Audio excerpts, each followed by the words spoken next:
मैं हूं आपके साथ अनुराग मुस्कान। विधानसभा चुनावों में वोटिंग खत्म होने के बाद सबकी दिलचस्पी ये जानने में होती है कि सरकार किसकी बनेगी, मुख्यमंत्री कौन होगा। लेकिन हरियाणा और महाराष्ट्र में मतदान के बाद बहस इस बात पर चल रही है कि क्या मोदी का करिश्मा बीजेपी को बहुमत दिला देगा। क्या अब क्षेत्रीय राजनीति की धुरी भी प्रधानमंत्री नरेंद्र मोदी ही होंगे? आज इसी सवाल पर होगी बड़ी बहस। लेकिन उससे पहले संकल्प सुसाइड केस में गृह मंत्रालय ने दिए जांच के आदेश, लेकिन गीतकार पिता संतोष आनंद ने की सीबीआई जांच की मांग। कल पत्नी के साथ संकल्प आनंद ने की थी खुदकुशी।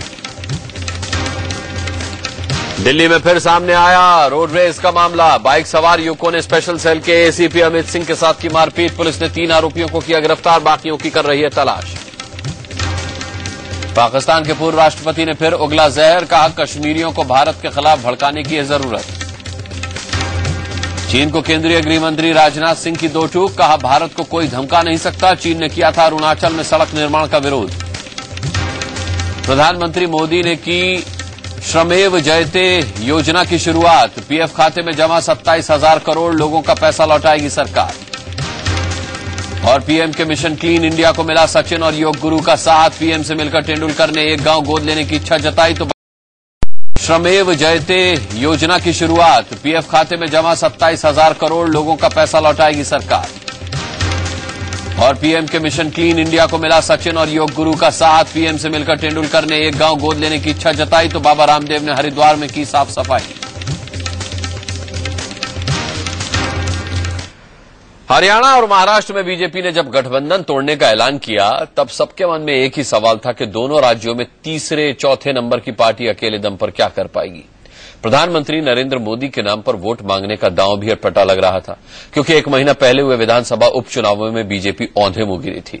फिर भी बीजेपी ने मोदी के नाम पर दांव खेला और अब मतदान के बाद का रुझान देखकर जो एग्जिट पोल में सामने आ रहा है, बीजेपी नेताओं के चेहरे खिल उठे हैं। अब सबको विधानसभा चुनाव के नतीजों का इंतजार है और सियासी गलियारों में एक ही सवाल बड़ी बहस का मुद्दा है कि क्या लोकसभा के बाद अब क्षेत्रीय राजनीति की धुरी भी नरेंद्र मोदी ही होंगे।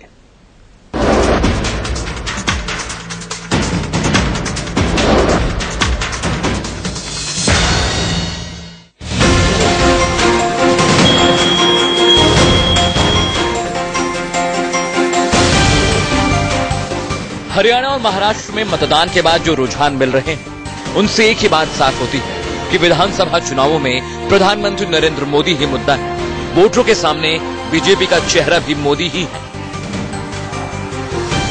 हरियाणा और महाराष्ट्र में विधानसभा का पूरा चुनाव प्रधानमंत्री नरेंद्र मोदी पर केंद्रित करके बीजेपी ने बड़ा जुआ खेला है, क्योंकि इन दोनों राज्यों में बीजेपी तीसरे चौथे नंबर की पार्टी ही मानी जाती है। इसलिए जब चुनाव से ठीक पहले बीजेपी ने दोनों राज्यों में गठबंधन तोड़ने का फैसला किया तब सबसे बड़ा सवाल यही था कि सहयोगी दलों की बैसाखी के बिना बीजेपी कितना आगे बढ़ पाएगी। लोकसभा चुनाव के बाद हुए विधानसभा उपचुनावों में बीजेपी की हार देखने के बाद बीजेपी के गिने चुने नेता ही थे जो अकेले दम पर चुनाव लड़ने का दम दिखा रहे थे और जिन्हें भरोसा था कि सहयोगी दलों की बजाय मोदी के नाम पर भरोसा करना बीजेपी के हित में होगा।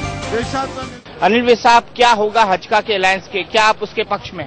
देखिए, हमने अपनी स्थिति बार बार स्पष्ट कर दी है कि बदली हुई परिस्थितियों में जो हजका की पुअर परफॉर्मेंस लोकसभा के चुनाव में रही है उसको मद्देनजर रखते हुए अब ना तो समझौता की शर्तों के मुताबिक हम मुख्यमंत्री पद दे सकते हैं और ना ही हम 45 सीटें दे सकते हैं। और कुछ इसी प्रकार का इशारा आज हमारे राष्ट्रीय अध्यक्ष जी ने भी इस बैठक में किया है। राजनीति के जानकार भी यही मान रहे थे कि मोदी के नाम पर विधानसभा चुनाव में वोट मांगकर बीजेपी बड़ा जुआ खेल रही है। अब मतदान के बाद वोटरों के रुझान और एग्जिट पोल के नतीजे यही इशारा कर रहे हैं कि बीजेपी का मोदी दांव चल गया।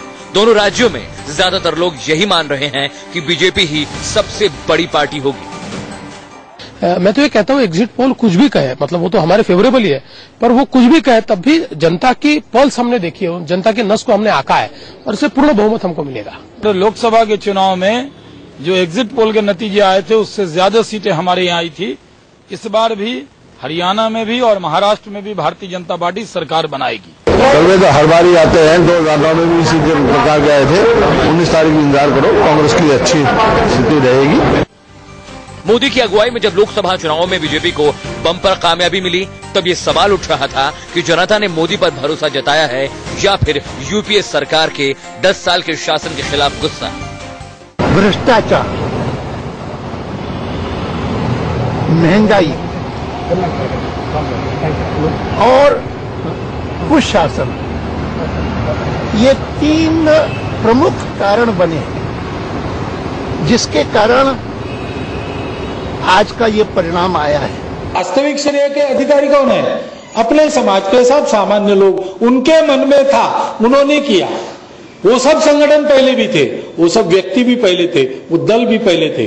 अब तक नहीं हुआ, अब क्यों हुआ? अब लोगों के मन में आया इसलिए हुआ। अब हरियाणा और महाराष्ट्र के चुनावी नतीजों का इंतजार हर किसी को है, क्योंकि इन नतीजों से ही पता चलेगा कि मोदी का करिश्मा कितना बड़ा है। साथ ही सवाल का जवाब भी काफी हद तक मिल जाएगा कि क्या नेताओं को लेकर जनता के मन का विश्वास मोदी ने खत्म कर दिया है। Bureau report, India news. चलिए चर्चा की शुरुआत करते हैं और इस चर्चा में आज हमारा साथ देंगे नलिन कोहली साहब, बीजेपी के वरिष्ठ नेता। हमारे साथ प्रियंका चतुर्वेदी जुड़ेंगी, कांग्रेस की स्पोक्स पर्सन। इसके अलावा एनसीपी के स्पोक्स पर्सन नवाब मलिक साहब हमारे साथ होंगे। रामकृपाल सिंह जी हमारे साथ यहां पर मौजूद हैं, वरिष्ठ पत्रकार, और वरिष्ठ पत्रकार एनके सिंह साहब यहां मेरे साथ स्टूडियो में मौजूद हैं। नलिन कोहली साहब, सबसे पहले मैं आपसे पूछना चाहूंगा कि एग्जिट, अभी नतीजे तो दूर हैं, एग्जिट पोल के नतीजों पर अगर थोड़ा भी भरोसा जताया जाए तो क्या ये मान लिया जाए कि अब आपकी पार्टी में और संघीय ढांचे में एक्सेप्टेंस मोदी की बढ़ जाएगी, एक तरीके से मोदी का नाम सर्टिफाई हो जाएगा? क्योंकि उपचुनाव के नतीजों के बाद ये आवाज उठने लगी थी कि नहीं भाई, इस तरह की कोई बात नहीं है कि एक आदमी के नाम पर लोकसभा चुनाव में बम्पर जीत हासिल हुई है। अब जिनको ऐसा आकलन लगाना है वो लगाएंगे। आप ही की पार्टी से कुछ नेताओं ने लगाया था सर। मोदी जी की लोकप्रियता, मैं बता रहा हूं, मोदी जी की जो लोकप्रियता है, उस लोकप्रियता को स्पष्ट रूप से भारत की जनता ने उस पर एक किस्म से सर्टिफिकेट दिया, इसलिए वो देश के प्रधानमंत्री हैं। एक ऐतिहासिक मैंडेट मिला उनको, और उनकी लोकप्रियता इन दोनों चुनावों में स्पष्ट दिखती है, क्योंकि जहां जहां उनकी रैलीज हुई, जिस प्रकार का उत्साह देखा हम लोगों ने, जिस प्रकार का कनेक्ट देखा जनता के साथ, इस सबसे दिखता ही तो है ये मोदी जी बहुत लोकप्रिय नेता है। और ये हमारे लिए गर्व की बात है, 2 रूप से। देश के प्रधानमंत्री अगर इतने लोकप्रिय हो तो ये हर भारतीय के लिए अच्छी बात है, और पार्टी की दृष्टि से हमारे पास चुनाव के समय ऐसे लोकप्रिय नेता उसको कमान संभालते हुए आगे जा रहे हैं, कैंपेन कर रहे हैं, तो खुशी की बात है। नलिन कोहली साहब, लेकिन उपचुनाव के नतीजों में ये लोकप्रियता नजर नहीं आई थी, इसीलिए सवाल उठने लगे थे। मोहन भागवत साहब तक ने कह दिया था कि जनता का फैसला है, किसी व्यक्ति विशेष के जादू की बात उन्होंने नकारी थी। जहां तक उपचुनावों की बात करें, ना तो मोदी जी ने कैंपेन किया, ना मुझे ऐसी जानकारी है कोई वरिष्ठ नेता ने और कैंपेन किया। उपचुनाव हम लगातार कहते गए हैं कि उनके अपने एक लोकल फैक्टर्स होते हैं। किसी रूप से उपचुनाव को रेफरेंडम मान लेना वो उचित नहीं है। कई इसके उदाहरण है। बिहार में हम लोग 2009 में काफी हारे थे जो उपचुनाव में 2010 में सरकार बनी। वैसे ही अगर आप उत्तर प्रदेश देखें तो 11 सीट जहां पर हमारे कहा जाता है कि बुरी तरह हारे हम, उन 11 सीट में पिछले विधानसभा के हिसाब से आप देखें तो 6% हमारा वोट शेयर बढ़ा है। वहां फर्क यह है कि इस बार बसपा लड़ी नहीं, क्योंकि बसपा लड़ी नहीं तो इसीलिए वो वोट जो है कहीं ना कहीं हो सकता है सपा के साथ साठगांठ हो, तो उनका वोट जो है सपा को गया, वो आगे निकल गए। ये सवाल आप ही पूछिएगा एनके सिंह साहब। एनके सिंह साहब, नलिन कोहली साहब कुछ पूछना चाह रहे हैं। वो कुछ नहीं नलिन जी, ये बड़ा अच्छा आपने आकलन दिया कि बसपा नहीं लड़ी तो इसकी वजह से वो वोट ट्रांसफर हुए। इसके आपके उससे एक असर्शन निकलता है कि दलित वोट आपके पास नहीं आता है, मुलायम सिंह के पास जाता है। मेरे ख्याल से जो समरसता का आपने इतना लंबा चौड़ा प्रोग्राम रखा था हिंदू समाज के लिए, वो कहीं आपका फेल हो गया क्या? नहीं एनके सिंह साहब, कम से कम ये सवाल तो अच्छा हो जाता है किसी को देखने के लिए कि आगे वाला फंस जाएगा जवाब देते समय या नहीं। मेरे इंटेंशन को छोड़ दीजिए, आप जवाब दीजिए, मेरे इंटेंशन को भूल जाइए। मैं जवाब दे रहा हूं। अरे एनके सिंह साहब, जवाब सुन लेंगे तो जवाब भी सुन लेंगे पूरा। तो मैं आपसे कह रहा था, आप तो उत्तर प्रदेश अच्छे से समझते हैं। मैंने अभी अभी ये बताया कि हमारा 32 से लगभग 38% वोट आया। तो ये वोट कहां से आए? हवा से तो आए नहीं। और लोकसभा में 71 सीटें जीती पार्टी, वो भी कहां से आए? मैंने कहा कि यहां पर एक कंसोलिडेशन फैक्टर हुआ है, उसको सीधा कह देना कि ये दलित वोट ही आपके विरुद्ध है, मुझे लगता है वो उत्तर प्रदेश के ऊपर एक किस्म से नाइंसाफी है, और दूसरी तरफ से आप दलित वोट के साथ भी इस रूप से कहकर नाइंसाफी। चलिए ठीक है। नवाब मलिक साहब, मतदान से पहले उद्धव ठाकरे ने एक बयान दिया था कि अगर मोदी की लहर होती तो वो महाराष्ट्र में इतनी सारी सभाएं क्यों करते, 29 कोई सभाएं उनकी हुई, वो क्यों करते इस तरह की सभाएं। आप क्या कहेंगे? हालांकि शिवसेना को होना था इस प्रोग्राम में, लेकिन उनके प्रतिनिधि नहीं आए हैं इस कार्यक्रम में। मैं आपसे पूछना चाहूंगा कि अगर एग्जिट पोल के नतीजों पर आपका थोड़ा भी यकीन है तो फिर आप क्या कहेंगे मोदी लहर के बारे में? एक चीज समझ लीजिए कि आज भारतीय जनता पार्टी का संगठन हो या भारतीय जनता पार्टी हो, एक व्यक्ति के इर्द गिर्द घूम रही है और वो व्यक्ति उस पार्टी को पूरी तरह से लीड कर रहा है। अब ये कहना कि मोदी जी का करिश्मा है, मोदी जी का करिश्मा नहीं, तो बीजेपी जब हारेगी तो मोदी जी हारेंगे, बीजेपी जब जीतेगी तो मोदी जी जीतेंगे, इस तरह की बहस चलती रहेगी और आने वाले दिनों में ये बहस आगे बढ़ेगी। जहां तक महाराष्ट्र में एग्जिट पोल दिखा रहे हैं कि Bharatiya Janata party absolute majority में आ रही है, तो थोड़ा सा इसमें शंका है। हम ये स्वीकार करते हैं कि 15 साल हमने सरकार चलाई और 3 साल में जो हमारे मुख्यमंत्री महोदय आए थे पृथ्वीराज चौहान जी, जिस तरह से चीजें चली, जिस तरह से कार्यशैली उनकी रही, उसका नुकसान निश्चित रूप से हुआ है। और लेकिन इतना भी एनसीपी नीचे नहीं जाएगी कि जितना आंकड़े दिखा रहे हैं। एनसीपी नीचे नहीं जाएगी, चलिए मैंने मान लिया नवाब मलिक साहब, लेकिन 15 साल से आप शासन में हैं, बीजेपी का कोई नाम लेवा नहीं था वहां पर, तीसरे चौथे नंबर की पार्टी थी। अगर आप खुद स्वीकार कर रहे हैं इस वक्त कि ठीक है पूर्ण बहुमत के साथ बीजेपी नहीं आएगी, लेकिन सिंगल लार्जेस्ट पार्टी आप भी मान रहे हैं कि बीजेपी बन रही है, तो फिर भी आप क्या ये मानेंगे कि ये मोदी लहर नहीं है? देख लीजिए, ऐसा है कि विकल्प के रूप में जब मतदाता कोई मतदान करता है तो उस वक्त एक लीडर के नाम पे वोटिंग हो रही है, इस तरह की बातें करना उचित नहीं है। आज ये अगर मोदी लहर है तो सारी हार की जिम्मेदारी भी मोदी साहब की है।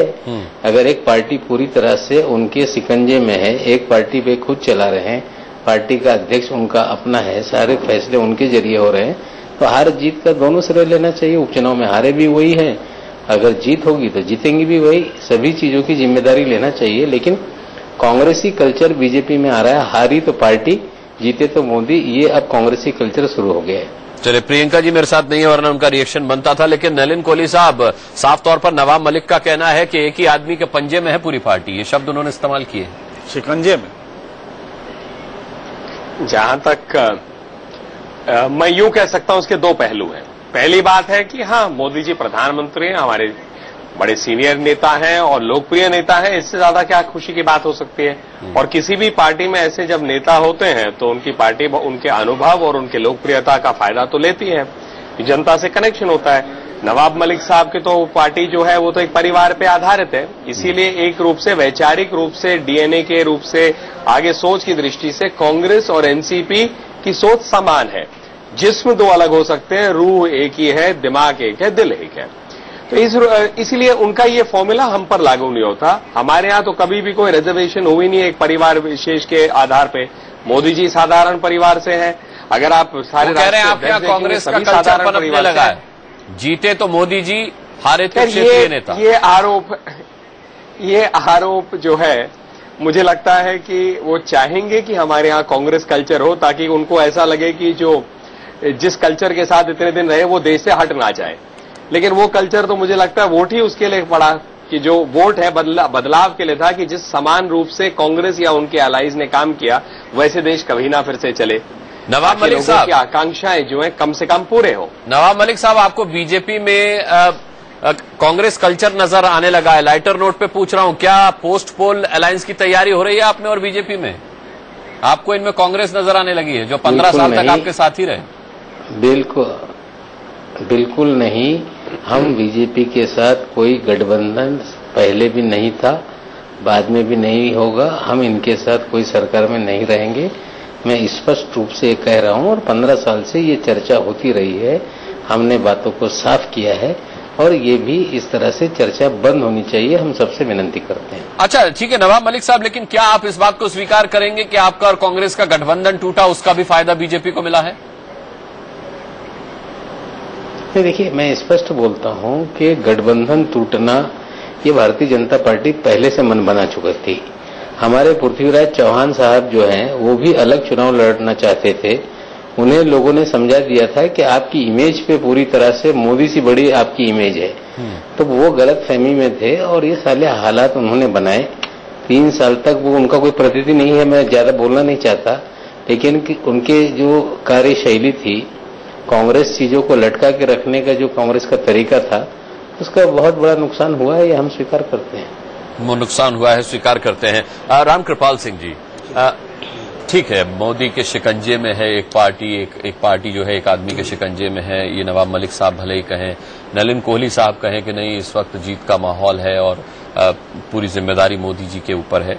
आप क्या मानते हैं, उपचुनावों के बाद जिस तरीके से बीजेपी के अंदर से ये आवाज उठने लगी थी कि किसी एक व्यक्ति की वजह से ये जीत हासिल नहीं हुई है, मोहन भागवत साहब तक ने बयान दे दिया था, अगर इन रुझानों को हम माने जो एग्जिट पोल में सामने आ रहे हैं, क्या अब और ज्यादा सर्टिफाई हो जाएंगे मोदी, और क्या क्षेत्रीय दल जो हैं वो भी अब मोदी के इशारे पर चलेंगे?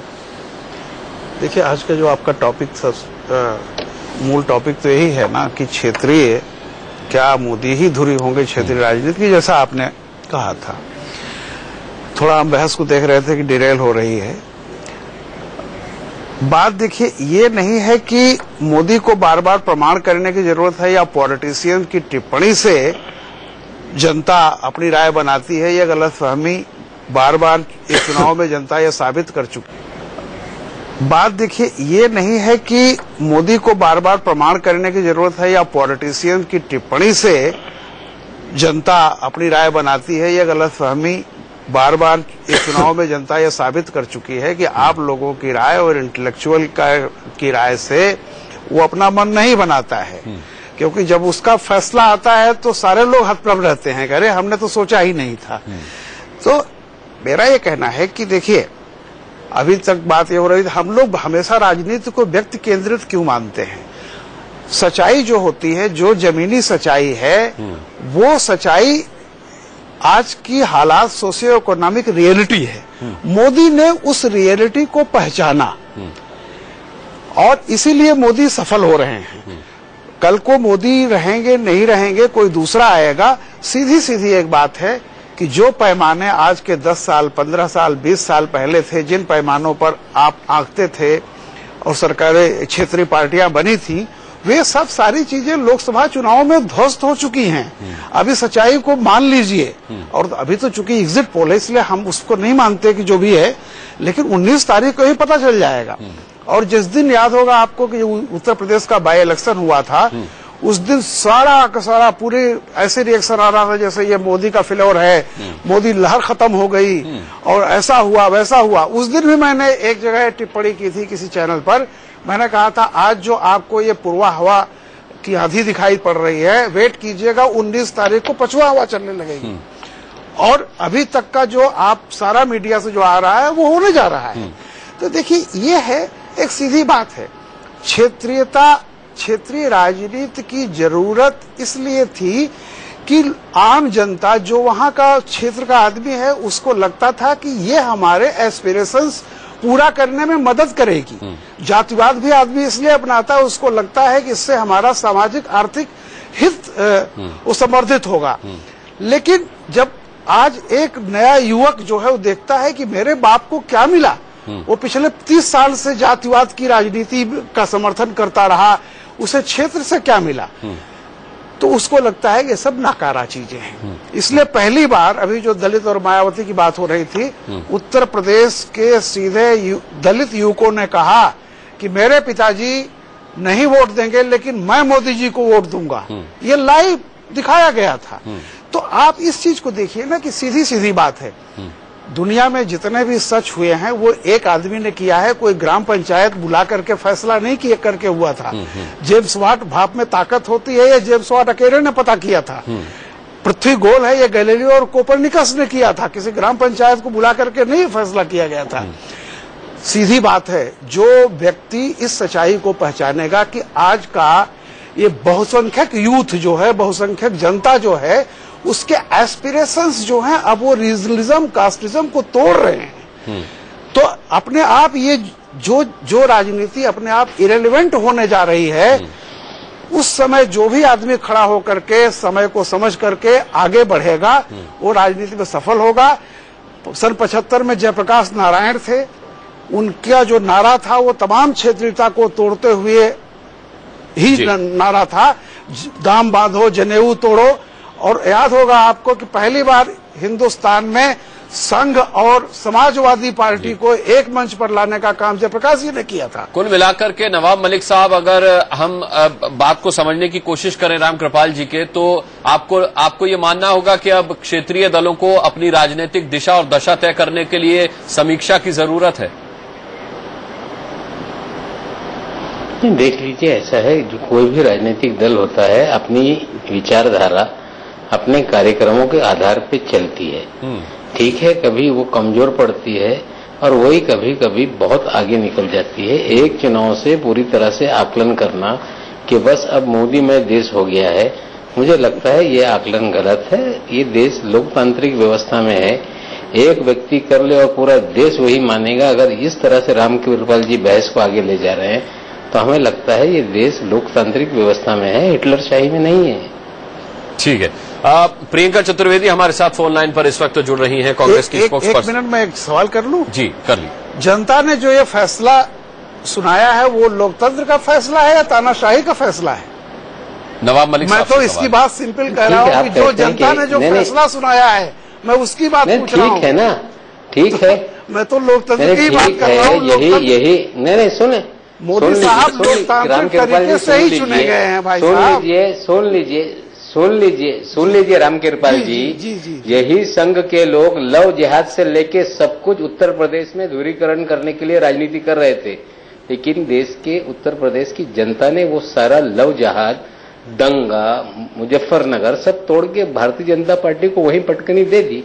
तो लोगों का जनमत बदलते रहता है। वही देश की जनता है, 19 आप ये मत समझे रहिए। अब उसकी बात कीजिए ना। चलिए, यही सवाल प्रियंका चतुर्वेदी, हरियाणा और महाराष्ट्र की जनता ने देखेंगे रामकृपाल जी देखेंगे, देखेंगे रामकृपाल जी। जरूर 19 तारीख को अगर रहा मलिक साहब तो जरूर आपसे मिलेंगे। ठीक है, प्रियंका चतुर्वेदी जी, बहुत अच्छा सवाल रामकृपाल जी ने पूछा। यही सवाल मैं आपसे पूछूंगा कि बीजेपी की जीत, मोदी की जीत को आप लोकतांत्रिक जीत मानती हैं, तानाशाही की जीत मानती हैं? एक डेमोक्रेटिक नेशन है हम, लोकतंत्र की जीत है, नरेंद्र मोदी की जीत हो या जो भी हो। और जो रामकृपाल जी कह रहे थे कास्ट बेस्ड पॉलिटिक्स नहीं होगी, जो भी होगा, यही 5 साल पहले रामकृपाल जी से तो मेरी वार्तालाप नहीं हुई होगी, पर काफी सीनियर जर्नलिस्ट ने ये कहा होगा, ये एज ऑफ अलायंसेज हो गया है, रीजनल पार्टीज एक इम्पोर्टेंट रोल प्ले कर रही हैं।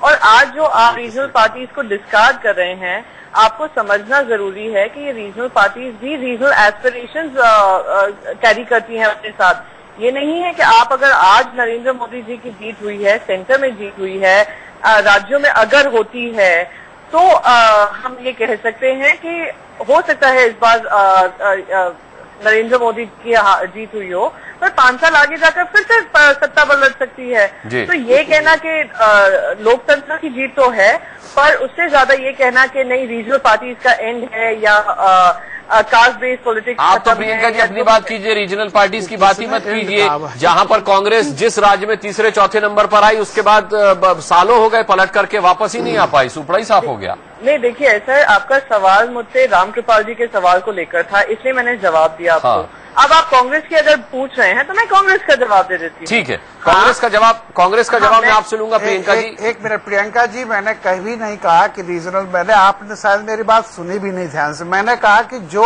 आज यूथ के एस्पिरेशन को पहचानेगा, यूथ के उसमें कहीं भी अलग हो रहा की बात कर नहीं रहा। 5 साल आगे जाकर फिर से बदल सकते हैं। अगर ये पार्टी डिलीवर नहीं करती है तो 5 साल आगे। ठीक है प्रियंका जी, मुझे एक ब्रेक के लिए रुकना पड़ रहा है। ब्रेक से लौटते ही आपसे शुरू महाराष्ट्र और हरियाणा में मोदी पर चला गया दांव चल गया है और अब क्या क्षेत्रीय राजनीति की धुरी भी नरेंद्र मोदी होंगे? इस पर हम ये चर्चा कर रहे हैं। ब्रेक पर जाने से पहले प्रियंका चतुर्वेदी से हम बात कर रहे थे, कांग्रेस स्पोक्स पर्सन से। प्रियंका जी, कांग्रेस के बारे में क्या कहेंगी? एग्जिट पोल्स के जो रुझान सामने आ रहे हैं, क्योंकि इससे पहले भी लोकसभा में जो एग्जिट पोल के नतीजे थे वो नतीजों में जब तब्दील हुए तो कामोबेश बहुत ज्यादा अंतर नहीं था उनमें। क्या इस पर आपकी टिप्पणी है इस बार महाराष्ट्र और हरियाणा के एग्जिट पोल देखने के बाद? प्रियंका चतुर्वेदी जी के साथ हमारा संपर्क इस वक्त टूट गया है। मैं आपसे एनके सिंह साहब पूछना चाहूंगा कि ये अब जो नरेंद्र मोदी का जादू दिखाई दे रहा है, क्योंकि अब जाहिर सी बात है कि बीजेपी यही कहेगी कि नरेंद्र मोदी की लहर है, जादू है। उपचुनाव के नतीजों के बाद जिस तरीके से ये चीज क्रिटिसाइज की गई थी, आपका आकलन इस पर क्या कहता है कि अब नरेंद्र मोदी का अगर जादू महाराष्ट्र और हरियाणा में भी चलता है और एग्जिट पोल के जो रुझान है वो नतीजों में तब्दील हो जाते हैं, तो फिर क्या भूमिका रहने वाली है क्षेत्रीय दलों को लेकर के? नरेंद्र मोदी क्या ध्रुवीकरण हो जाएगा पूरी तरीके से? देखिए, ये जो रिजल्ट्स आ रहे हैं, या पिछले 6 महीने में आपने 3 बड़े इलेक्शंस देखे, उपचुनाव देखा, जनरल इलेक्शन देखा और अब 2 राज्यों के इलेक्शन देख रहे हैं। एक स्ट्रांग पब्लिक परसेप्शन है, पब्लिक एक्सेप्टेबिलिटी है नरेंद्र मोदी जी की, और उसकी वजह से ये चीजें इस तरह से हो रही हैं। उपचुनाव वो मकाम नहीं रखता है, वो पब्लिक परसेप्शन का, नेशनल फिगर का बहुत ज्यादा उसमें इन्फ्लुएंस नहीं होता है, तो उपचुनाव के रिजल्ट को तो हम नहीं कह सकते थे। लेकिन हाँ, इन डेमोक्रेसी में हमेशा लीडर के एक्सेप्टेबिलिटी को एनालाइज किया जाता है। हो सकता है बीजेपी वालों को कई बार बुरा लगता होगा, थोड़ा सा टॉलरेंट होंगे तो अच्छा रहेगा, सभी पार्टीज की ये प्रॉब्लम है, लेकिन हम लोग का ये जॉब है उसको एनालाइज करना, हम एनालाइज करते रहते हैं। उपचुनाव आया तो ये लगा कहीं ये वेन तो नहीं कर रहा है, आ जाता है। हो सकता है बीजेपी वालों को कई बार बुरा लगता होगा, थोड़ा सा टॉलरेंट होंगे तो अच्छा रहेगा, सभी पार्टीज की ये प्रॉब्लम है, लेकिन हम लोग का ये जॉब है उसको एनालाइज करना, हम एनालाइज करते रहते हैं। उपचुनाव आया तो ये लगा कहीं ये वेन तो नहीं कर रहा है, क्योंकि उसमें डर ये था कि वेन कर रहा तो बहुत जल्दी वेन कर गया, वजह क्या है, इसलिए वो एनालिसिस होती थी। इस समय बहुत अच्छा हुआ जो एग्जिट पोल आ रहे हैं, और जो बाई एंड लार्ज आप देखें तो कांग्रेस बुरी स्थिति में है दोनों राज्यों में। कहीं भी कोई नई एग्जिट पोल कह रहा है कि नहीं कांग्रेस बड़ी मजबूत स्थिति में है, लेकिन जो स्ट्रांग पब्लिक परसेप्शन है मोदी के फेवर में, रीजनल पार्टीज का जहां तक सवाल है, उसमें मेजोरिटी जो पार्टीज हैं ये सोशल जस्टिस फोर्सेस के तथाकथित नाम पे 1971 के बाद के 1991 के बाद की उपज है। ये अगर आप देखें तो ज्यादातर इसमें कास्टिस्ट पार्टीज हैं। आप बीएसपी देख लीजिए, एसपी देख लीजिए, कहने को समाजवादी सभी कहते हैं, लेकिन फैक्ट ये है कि ये कास्ट बेस्ड पार्टीज है। लालू यादव की पार्टी है। अगर आप ये स्थिति देखें तो कहीं न कहीं एजुकेशन लेवल बढ़ रहा है, समाज का लॉजिक पावर बढ़ रहा है, पर कैपिटा इनकम बढ़ रही है, यूथ ज्यादा रेशनलाइज कर रहा है चीजों को। ऐसी स्थिति में ऑब्वियस है कि रीजनल पैरोकियल कंसिडरेशंस जो हैं वो धीरे धीरे कम होंगे और एक नेशनल फोर्स उभरेगी। मुझे नहीं लगता प्रियंका जी को वकालत करनी चाहिए रीजनल फोर्सेस के इस फॉर्मेट में उभरने का, जो कास्टिस्ट है इंट्रिंसिकली। कम से कम नेशनल पार्टीज जो हैं उनके बारे में हम कह सकते हैं कास्टिस्ट नहीं है। हाँ, कॉम्युनल वाला है, वो आरोप लगते रहते हैं, वो एक अलग बात है, लेकिन फैक्ट ये है कि नेशनल पार्टीज अगर देश में है तो अभी भी उनका वोट परसेंटेज ज्यादा है। कांग्रेस बुरी हालत में, अगर आप देखें तो 11 करोड़ वोट पाई थी, बीजेपी को 17.5 करोड़ वोट मिले हैं इस जनरल इलेक्शन में। तो फैक्ट यह है कि इन पे जनता का ट्रस्ट है। जहां तक रीजनल पार्टीज का सवाल है, जैसे जैसे एजुकेशन लेवल बढ़ेगा, लॉजिक पावर बढ़ेगी समाज की, तो ये धीरे धीरे कम होता जाएगा। सिंह साहब जो टिप्पणी की उस पर प्रियंका जी से जवाब ले लेते हैं। अब बस मैं एक चीज और बता दूं, नरेंद्र मोदी को लेकर पहली बार एक चीज आई है कि एक रेशनल परसेप्शन डेवलप किया है। ये इमोटिव नहीं था। नरेंद्र मोदी की जो एक्सेप्टेबिलिटी बढ़ी है ये किसी इमोशन पे नहीं था, ये मंदिर वही बनाएंगे को लेकर नहीं था, बहुत ही रेशनल अप्रोच था, जिसमें कि ये माना गया कि भाई 65 साल में एक वो चीजें नहीं मिल पा रही, हमारे एस्पिरेशंस फुलफिल नहीं पा रहे हैं, and here is a man जो कि एबल एडमिनिस्ट्रेटर है, गुड एडमिनिस्ट्रेटर है, डेवलपर बहुत अच्छा है, डेवलपर की जार्गन बोलता है। तो पैराडाइम शिफ्ट था, पॉलिटिकल डिस्कोर्स में एक पैराडाइम शिफ्ट हुआ है। हम लगातार कभी कभी जब मोदी जी को क्रिटिसाइज किया जाता है तो उसका मकसद सिर्फ ये होता है कि क्या ये इरेशनल था, क्या ये इमोटिव था, ये इफिमेरल था, बहुत क्षणभंगुर था, आया और खत्म हो गया, क्योंकि ये किसी भी देश के लिए अच्छा नहीं माना जाता। तो नेगेटिव क्रिटिसिज्म जब मीडिया करती है तो उसका पर्पस सिर्फ यही होता है, एनालाइज करे कि क्या ये रेशनल बेसिस पे मोदी जी को जो एक्सेप्टेबिलिटी मिली है वो रेशनल है कि नहीं। अगर रेशनल है तो अच्छी बात है। प्रियंका जी,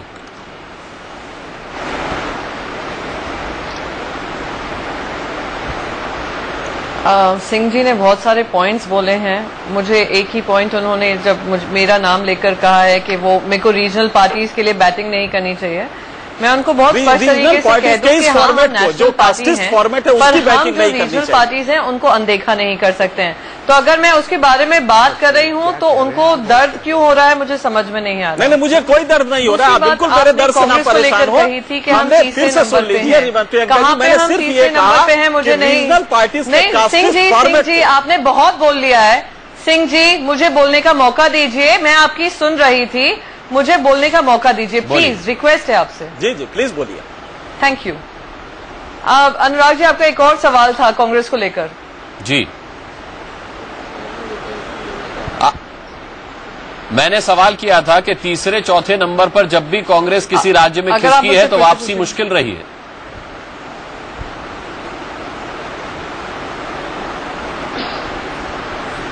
नहीं देखिए, तीसरे चौथे पोजीशन पे अभी से हम नहीं डिसाइड कर सकते हम महाराष्ट्र में कहाँ हैं, हरियाणा में कहाँ हैं। तो उस बेसिस पे महाराष्ट्र हरियाणा को छोड़ दीजिए प्रियंका जी, आपको मैं बोलने का पूरा मौका दूंगा, लेकिन मेरे पास जो आंकड़े हैं वो सुन लीजिए। 93 से आप त्रिपुरा में वापस नहीं लौटे, 90 से आप बिहार में वापस नहीं लौटे, 89 से आप यूपी में वापस नहीं लौटे, 77 के बाद आप वेस्ट बंगाल में दिखाई नहीं दिए।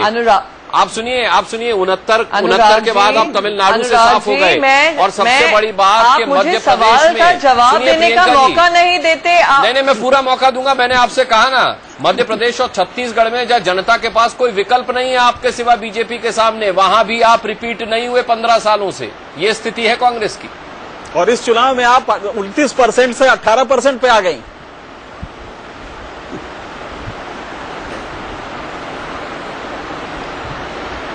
अच्छा, अब मैं बोलने का मुझे मौका मिलेगा? जी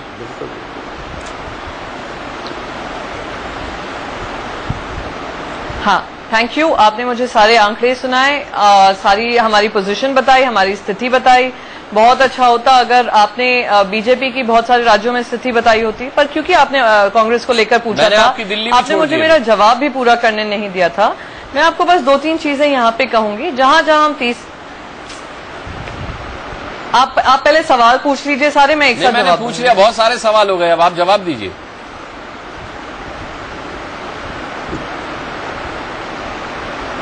थैंक यू सो मच।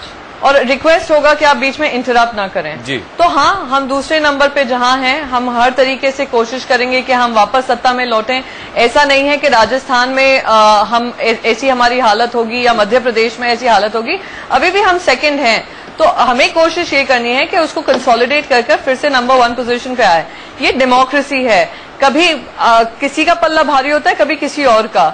आज शायद हमारी वीकनेस होगी कि हम पीछे हटे हैं। आगे बढ़ते हुए हम अपने ऑर्गेनाइजेशन को रीस्ट्रक्चर करेंगे और इंश्योर करेंगे कि हमारी स्टेट लीडरशिप स्ट्रांग बने और हम फिर से नंबर 1 पोजीशन पे आए। तो आज जो स्ट्रांग हैं उनको लेकर अगर हम बात करें कि कांग्रेस, उस बेसिस पे हम बात करें कि कांग्रेस तीसरे, चौथे, पांचवें, छठे जो भी नंबर पे आप लोग गिना रहे हैं कि कांग्रेस का रिवाइवल मुश्किल है, वो बहुत ही गलत होगा। कांग्रेस को वाइप आउट करने की कोशिश बहुत की गई है, पर हम जब भी लौटे हैं हम स्ट्रांग होकर लौटे हैं। आपने जो भी आंकड़े सुनाए हो सकता है हम कमजोर हों, पर हम भी मेरे पास जो आंकड़े प्रियंका जी, उसमें 15-15 साल से 10-10 साल से 15-15 साल से 10-10 साल से कांग्रेस रिवाइव नहीं हो पाई है। 20-20 साल से कांग्रेस रिवाइव नहीं हो पाई है। नलिन कोहली 44 रह गई कांग्रेस। अरे 15 साल से बीजेपी भी बाहर थी महाराष्ट्र में, 10 साल से हरियाणा में बाहर थी। आप क्या आंकड़े बात करें? एक सेकेंड, 15 साल से दिल्ली से बीजेपी भी बाहर थी, 15 साल से महाराष्ट्र से भी बाहर थी, 10 साल हरियाणा से भी बाहर थी। आप क्या आंकड़े मुझे? अभी हरियाणा का नतीजा आया कहाँ है? आपने हरियाणा में बीजेपी जिता दी। अगर लौटेगी दिल्ली में, हरियाणा में बीजेपी को जिता दिया।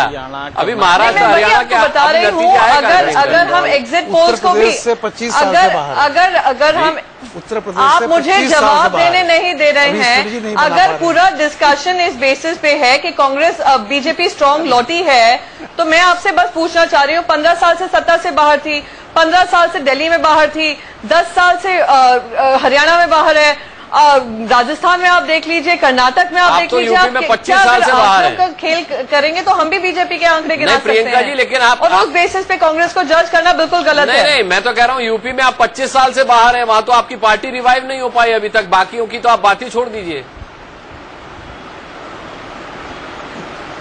चलिए 25, अरे अनुराग जी, 30 साल से सत्ता में हम, ये भारतीय जनता पार्टी भी नहीं थी, 5 साल उनको बीच में मिला था, 60 साल में एक बार इनको सत्ता मिली है, तो आप क्या बात कर रहे हैं? बीजेपी की अपनी बात इसका मतलब ये हुआ कि हम बीजेपी के एंड समझे, बीजेपी भी रिवाइव होकर सेंटर में आई, राइट? तो अगर 25 साल का आप हमें आंकड़ा देंगे यूपी का, फिर बिहार लाएंगे, जो भी लाएंगे आंकड़े, तो हम बीजेपी के भी दिखा सकते हैं। जी नलिन कोहली जी, बिना बीजेपी के प्रियंका जी अपना पक्ष रख नहीं पा रही हैं। इस देश में बहुत लोगों की राजनीति आज मोदी जी का नाम लेकर भी नहीं हो पाती उनके बिना। तो बिना कांग्रेस के आप कौन सा पक्ष रख रहे हैं? तो ये तो एक नई बात है। आप प्रियंका जी, मैंने बड़े अदब से आपकी बात सुनी, जो आप इनके सिंह साहब को राय दे रहे थे उतनी ही मैं आपसे मांग रहा हूं, उससे ज्यादा नहीं। तो मैं ये आपसे कह रहा था कि बहुत लोगों की इस देश में राजनीति मोदी जी के नाम से ही होती है, नहीं तो वो छपते भी नहीं है, और ये सत्य है। मुझे क्या कहना, आप लोग पत्रकार है, रोज सुबह आपको ऐसे बयान कई सुनने को मिलते हैं, कई जगह छप जाते हैं, लेकिन विषय बात क्या है, इस बात को थोड़ी गंभीरता से हम देखें। ये 5 साल की सरकार की बात नहीं है, इसके 2 है, और ये चर्चा में उठी बात, एक है आकांक्षाओं की बात। ये तो सत्य है कि कांग्रेस जो है बड़ी पार्टी रही है, 55 साल लगभग देश में उन्होंने शासन किया, लेकिन क्या हम सदा ही कांग्रेस पार्टी जो है अपने अतीत के गौरव के ऊपर में और भविष्य के लड्डू पर वर्तमान में काम करना छोड़ दे, जैसे 10 साल में देखा? तो कहीं ना कहीं डिस्कनेक्ट होना था। तो जो सरकार का बदलाव है ये एक साधारण भी नहीं है, क्योंकि भाजपा, जैसे सही कहते कई लोग, हम तो 2 लोगों की पार्टी थी, 2 मेंबर थे पार्लियामेंट हमारे 84 में, आज पूर्ण बहुमत के साथ और एनडीए के साथ 330 से ऊपर हमारे सदस्य हैं, और 67 साल में पहली बार प्रधानमंत्री जो इस देश में पैदा हुए 1947 के बाद, और पूर्ण बहुमत की गैर कांग्रेस सरकार, ये सब अपने आप में बड़े चीजें हैं। और ये हम लोग नहीं तय कर रहे, भारत की जनता तय कर रही है। जनता ही वोट देती है, हमारे मांगने से भी वोट नहीं मिलेगा अगर जनता ये नहीं मानती, उसे विश्वास नहीं दिखता कि हम वहां उनकी आकांक्षा और सेवा के लिए खड़े हैं। ये असली कहानी है। अब कांग्रेस इससे सीखे या ना सीखे, ये कांग्रेस का अधिकार है, वो अपना मॉडल जैसा लेना चाहे, स्वतंत्र है। हमें इतना पता है कि हम लोगों ने देश के लोगों के, युवाओं के, महिलाओं की सुरक्षा के और इन गरीबों की चिंता के लिए कहा है कि हम जो है 5 साल में अवसर मांग रहे हैं, और 60 साल बनाम 60 महीने। जब खत्म हो जाएगा हमारा कार्यकाल, आप हमें हमारे काम पर आकेगा, शब्दों पर कोई फायदा नहीं होगा। ठीक है, रामकृपाल जी, क्या आप कांग्रेस के लिए सीखने का वक्त आ गया? देखिए, मैं ये तो नहीं कहूंगा सीखना, मैंने जैसा पहले भी कहा था कि सरवाइव वही करेगा जो आज के बहुसंख्यक यूथ, जिसकी उम्र अभी कम है, जिसकी पीठ पर अतीत की गठरी बहुत कम है, जिसके सामने एक लंबा भविष्य दिखाई पड़ रहा है, उसको जो समझेगा इस देश में लीड वही करेगा। बात व्यक्ति की सिर्फ नहीं है कि मोदी जी ही करेंगे या राहुल जी ही करेंगे। सीधी सीधी एक बात है, जैसा मैंने आपसे कहा था कि आज का यूथ जो है वो जाति, भाषा और तमाम तरह के जो पैमाने पर अभी तक राजनीति तौली जा रही थी, हाँ वही जो आपने कहा, इनके सिंह ने कहा, वो जो पैमाने थे उसके, वे सारे के सारे जब आप नहीं बदलेंगे तो नतीजे यही होंगे। आज मोदी जी हैं बीजेपी में, कल कोई और पार्टी हो सकती है, आएगा, लेकिन सीधी बात है कि जो वही होगा जो आइंस्टाइन की तरह E=mc² देगा, वो समझेगा, जो सच्चाई को समझेगा वो सरवाइव करेगा। जो नहीं समझेगा, जो अभी भी ये सोच रहा है कि नहीं क्षेत्रीय पार्टियां बहुत जरूरी हैं, सोचिए, एक राष्ट्रीय पार्टी ये कह रही है क्षेत्रीय पार्टी बहुत जरूरी है। इन्हीं क्षेत्रीय पार्टियों ने मुलायम जी का समर्थन किया था 89 में, उसके बाद से आज तक दर्शन नहीं हुए कांग्रेस को उत्तर प्रदेश में, खत्म हो गया। तो बैसाखियों पर दूसरों के चल करके ये हालत हुई है। आगे अगर आप चलना चाहते हैं, भाई आपकी पार्टी है, उसकी मर्जी है। इसमें हम लोग कोई सलाह क्या दें? प्रियंका जी, स्वीकार करने में क्या जाता है? जो सत्य है उसे स्वीकार करने में। को मुझे जवाब देने का मौका बिल्कुल, मैं आप ही के पास तो आया हूं, इसीलिए आया हूं, बताइए।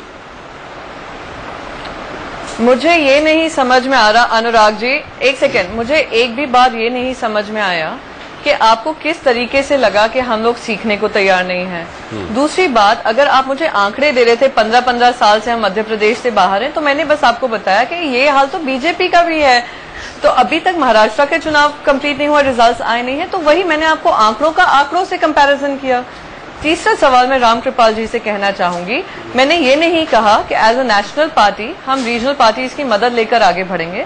मैंने ये कहा कि रीजनल पार्टीज को कहना कि वो छोटी मोटी पार्टीज हैं, इररेलेवेंट हैं, वो थोड़ा गलत होगा। बस मैंने ये कहा कि वो रीजनल एस्पिरेशंस भी दिखाती हैं। अभी नई सरकार बनी है सेंटर में, उसी के साथ साथ ये इलेक्शंस हुए हैं, तो एक जनता ने जो वोट किया है वो नरेंद्र मोदी के वायदों पे किया है।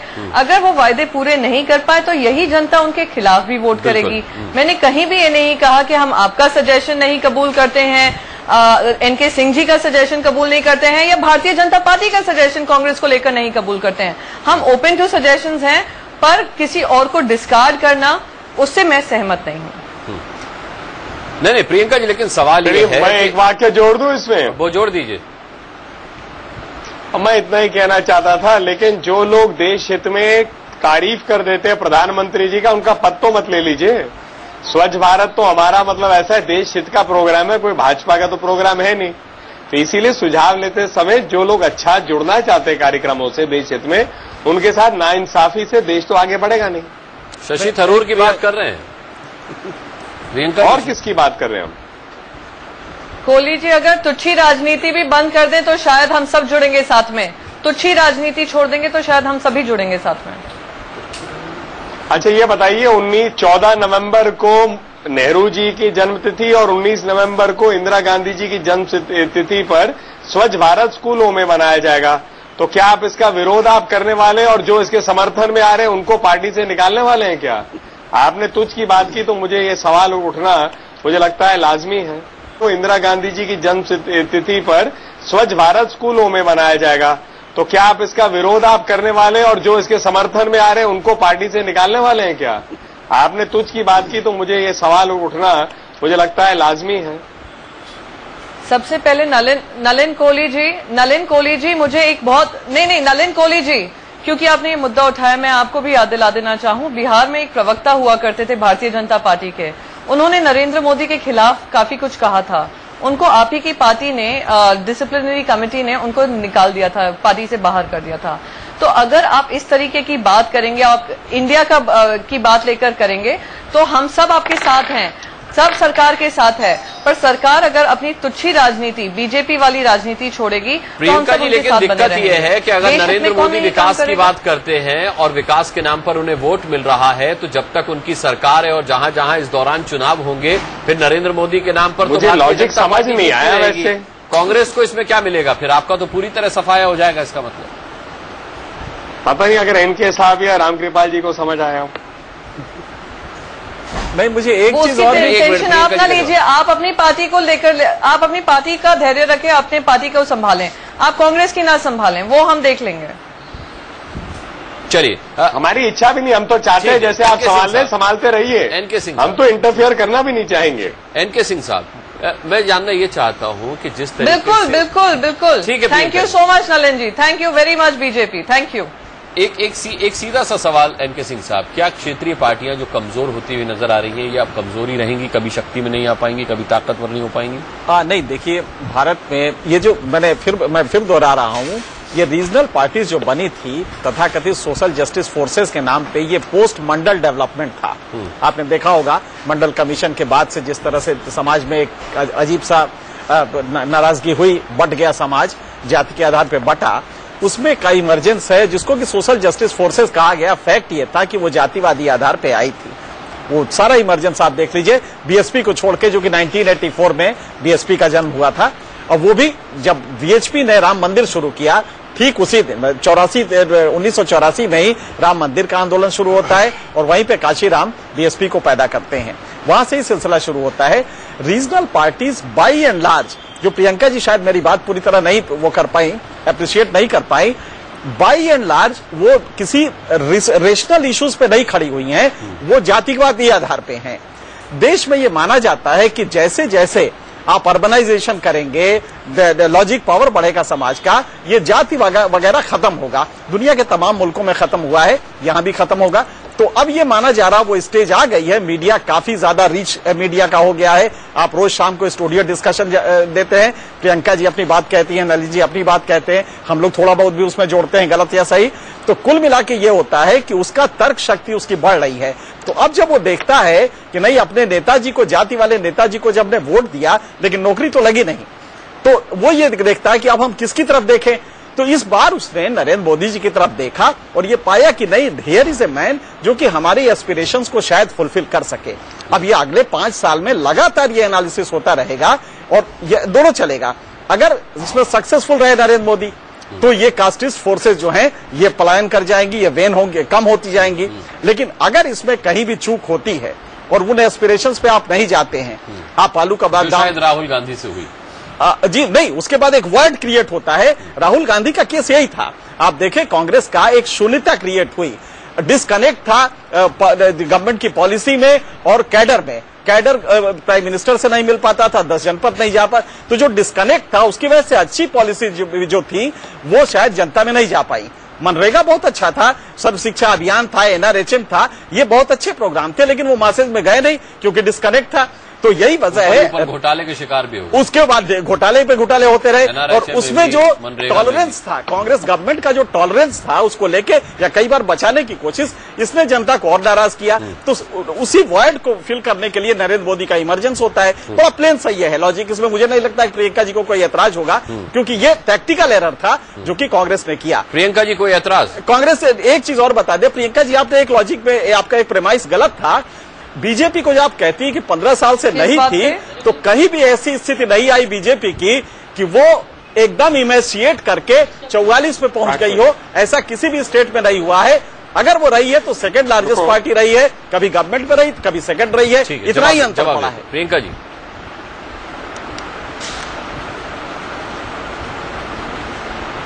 नहीं, एनके सिंह जी आपने क्या आंकड़े क्या दिए, 46 सीट कहाँ पे आई है हमारी? नहीं, आज जब आप 44 सीटों पे कम आ जाती हैं, राज्यों का आपने कहा कि बीजेपी 15 साल से कई राज्यों में नहीं रही, लेकिन जहां भी अगर वो गवर्नमेंट बनाई है तो वो सेकंड फोर्स रही है। आपकी स्थिति यह है कि यूपी से आप पूरी तरह से गायब हो गई। तो दोनों के लॉजिक में अंतर है। बीजेपी जहां भी है वहां पे हो सकता है कि कांग्रेस कभी बेटर कर जाए। उत्तर प्रदेश में सेकंड है, उत्तर प्रदेश में सेकंड है। नहीं, आपसे पूछना चाह रहे हूँ सिंह जी, उत्तर प्रदेश में वो आपको हम बता दें, आप बिल्कुल बता दे रहे हैं, आप सुन लीजिए ये आंकड़े। जी मुझे समझ में नहीं आ रहा है, मैंने आप समझ लीजिए, शायद मुझसे गलती हुई है। नहीं, आंकड़े समझ लीजिए, मेरे पास समय खत्म हो चुका है। बीजेपी का कभी भी 16% से यूपी में नीचे नहीं आया और आपका 8% और 6% तक आ गया है। दोनों में जमीन आसमान का अंतर है। प्रियंका जी आपकी बात समझ नहीं पाई और ये पूरे कांग्रेस से गलती हुई है कि जनता की बात वो समझ नहीं पाए, शायद इसीलिए 44 पर भी है। बहरहाल मेरी डिबेट का समय खत्म हो चुका है। प्रियंका जी बहुत बहुत माफी के साथ आपको धन्यवाद करना चाहूंगा। सभी का बहुत बहुत शुक्रिया बड़ी बहस में शामिल होने के लिए। एक छोटा सा ब्रेक ले रहे हैं, बहुत जल्द वापस लौटते हैं।